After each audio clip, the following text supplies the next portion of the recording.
What if you're fighting two other people and your best option is to still run away because in a 1v1 fight it's still very unpredictable and now we're adding another person into the mix? That fella thinks he knows a lot about martial arts just because he's been doing it for a little while. But that logic about running away from street fights has changed. For example, you could be running as hard as you want and you're just not gonna be faster than the other guy who may or may not have malicious intent. And if they catch you, you're probably not gonna have the best time. So if you do have to deal with an aggressive assailant, I would highly recommend you, 1, maintain eye contact while trying to keep proper space as best you can. I understand sometimes you may not be able to, but if you can get far enough away or at least to a more populated area where other people can intervene, that is the best option. But you don't just want to turn tail and pretend they're not there like the monster in your closet. If you in fact cannot get away against your assailant and then must...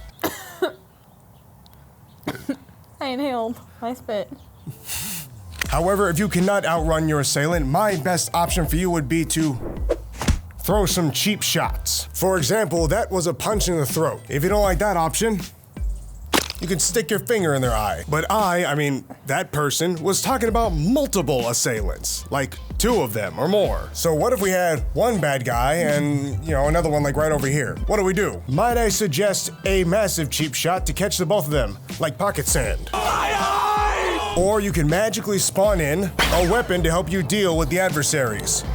And I get that was kind of a joke, but when you're against multiple people, you A, don't want to turn your back on them, B, need some kind of external assistance like a weapon or another human, and C, find sanctuary or, just survive by any means necessary and maybe restomp that groin.